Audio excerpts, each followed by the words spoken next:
SC ST के आरक्षण के वर्गीकरण को लेकर खूब हाय तौबा मच रहा है। इसको लेकर भारत बंद भी किया गया। कुछ नेता विरोध में, कुछ नेता खिलाफ में।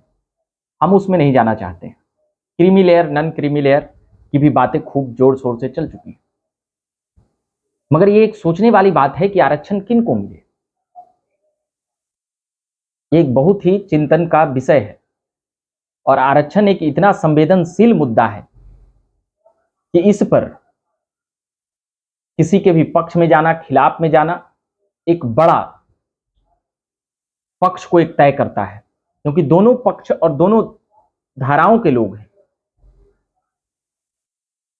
अब जिनको जब शुरुआत में आरक्षण की ये बातें तय की गई, दलितों, पिछड़ों के लिए या फिर जनरल कैटेगरी में ईडब्ल्यूएस के लिए 10%, तो अब यहां पर बात आता है कि आरक्षण की जरूरत किसको है। जातिगत आरक्षण किया गया, कई भेदभाव थी, छुआछूत की बातें थी, अपमानित किया जाता था। इसके साक्ष्य भी मिले हैं और इसके प्रमाण भी। तो उसको जाति वाइज बांट करके आरक्षण तय किया गया। अब जो बातें हैं, सुप्रीम कोर्ट की बातों को लेकर आप विरोध में जा सकते हैं, समर्थन में जा सकते हैं, मगर वर्गीकरण कोटे के अंदर कोटे की कुछ नेता मांग कर रहे हैं, कुछ नेता विरोध कर रहे हैं। भारत बंद इसी के चक्कर में हुआ। विपक्ष ने बंद किया, मगर सत्ता पक्ष ने भी समर्थन दे दिया। कुछ दलित नेताओं ने इसमें सुप्रीम कोर्ट का समर्थन किया है, कुछ दलित नेताओं ने इन बातों से पल्ला झाड़ लिया है कि नहीं, जैसे पहले आरक्षण था वैसे रहना चाहिए। भिन्न भिन्न बातें हो चुकी है। देश में लगभग 140 करोड़ 150 करोड़ की आबादी है। अलग अलग व्यक्तियों की अलग अलग राय हो सकती है। सभी को इस लोकतांत्रिक परिदृश्य में या लोकतांत्रिक जगह पर, भारत दुनिया की सबसे बड़ी लोकतंत्र है, India is the largest democracy in the world कहा जाता है, तो अब इसमें अपनी बात रखने की स्वतंत्रता है। मगर आरक्षण की जरूरत किसको है, यह एक प्रश्नवाचक चिन्ह है। किसी के पक्ष और विरोध में जाने से पहले सोच विचार लोग करते ही हैं, और सोचना भी चाहिए कि आरक्षण की जरूरत किसको है। क्या उनको जरूरत है जो कई मर्तबा सांसद, विधायक और मंत्री बनते आए, या फिर उनको जरूरत है जिनके पास स्कूल जाने के लिए सुविधाएं नहीं है, फीस नहीं है।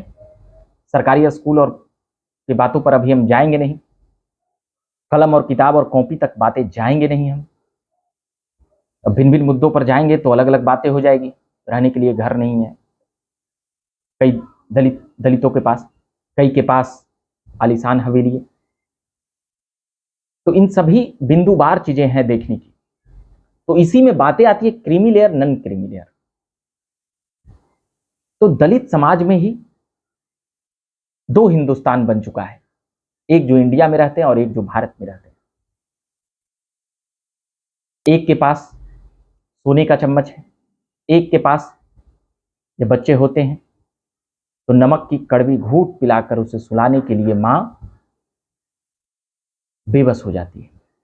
भूख से बच्चा कराहता है, मगर भोजन भी कई लोगों तक 3 सांझ का, 2 सांझ का और छत भी नसीब नहीं है। तो जो आरक्षण इन 8 दशकों में, लगभग 75, 76, 77 सालों में कहां तक पहुंचा है, नहीं पहुंचा है। जो सुखी संपन्न हो चुके हैं, जो दलित या जो पिछड़ चुके थे, वो क्या उनको आरक्षण नहीं छोड़ देना चाहिए? यह महत्वपूर्ण बातें हैं। आप विरोध कर सकते हैं, पक्ष ले सकते हैं, आप बातें भी रख सकते हैं, मगर मर्यादित शब्दों में। क्या सुखी संपन्न दलितों को खुद ब खुद नहीं छोड़ देना चाहिए? जैसे ईडब्ल्यूएस में एक कैटेगरी बनाया गया है कि इतने से इतने जमीन, मकान और पैसे वाले ईडब्ल्यूएस में नहीं हो सकते हैं। अमीर जो उस कैटेगरी में आते हैं जनरल में, जो सुखी संपन्न हैं, वो ईडब्ल्यूएस का लाभ नहीं ले सकते हैं। जो अभाव में है, जो उस कैटेगरी को फुलफिल नहीं कर रहे हैं, उन तक ईडब्ल्यूएस का आरक्षित कोटा से उनको मिलता है। तो आप देखिए, दलितों में भी हमने कहा कि एक अमीर दलित है और एक गरीब दलित है।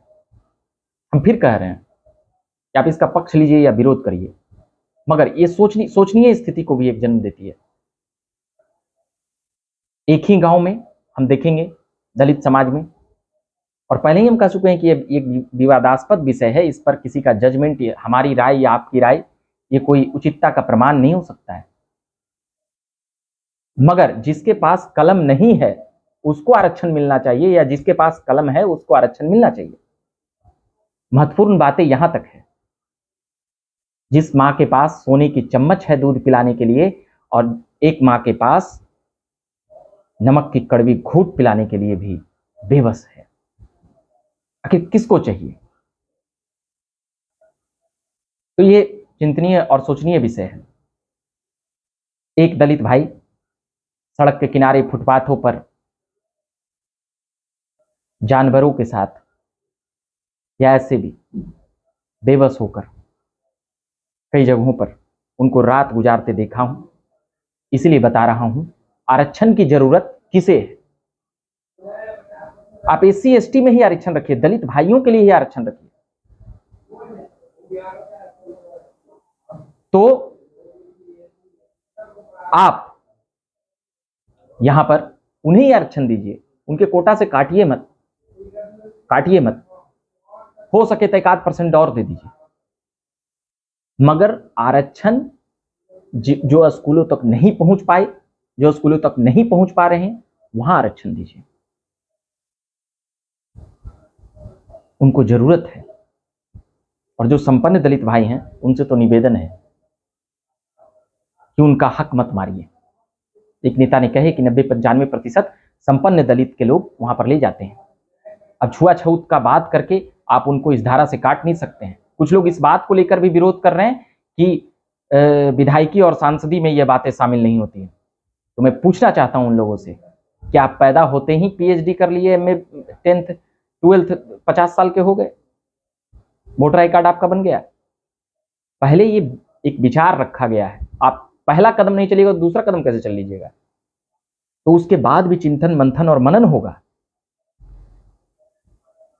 बाकी ये वर्गीकरण की बात है, creamy layer non creamy layer. कुछ लोग ये भ्रम फैला रहे हैं कि दलितों को बांटा जा रहा है, मगर ये गरीब दलितों की बातें थी। ये बातें भी इतिहास में लिखा जाएगा कि भारत बंद के दौरान जो दलित भाई पिटा रहे थे, वह गरीब दलित भाई अमीर दलितों के आरक्षण के लिए, उनके कोटे को बचाने के लिए वह सड़कों पर बेबस होकर पिटा रहे थे। यह एक बड़ा ही चिंतनीय विषय है। हमने कुछ बातें रखने, बताने और अपनी राय, इसमें व्यक्तिगत राय भी हम कह सकते हैं, सहमति असहमति को लेकर हमने पहले भी कह चुके हैं। मगर दलितों के आरक्षण पर राजनीति नहीं होनी चाहिए। अब राजनीति करने से पार्टियां चुकी भी नहीं। हम सुप्रीम कोर्ट तो है नहीं, या हम जजमेंट तो सुना नहीं रहे, या हम कोई इतना बड़ा लेक्चरर, प्रोफेसर और पत्रकार तो है नहीं। कुछ खबरें लाते हैं, सुनाते हैं, उसके आधार पर हम कह रहे हैं। संपन्न दलितों के लिए कानून बनाने की जरूरत नहीं है। उन्हें तो खुद ही कहना चाहिए कि हाँ, हम एक बार आरक्षण मजबूत तरीके से ले चुके हैं, हमारे घर है, हमारे यहाँ खाने के लिए रोटी है, व्यवस्था है, इंजीनियर डॉक्टर हमारे घर में बन चुके हैं, तो है। अब उन गरीब भाइयों को दीजिए, अपने ही भाइयों को दीजिए, अपने ही समाज के लोगों को दीजिए।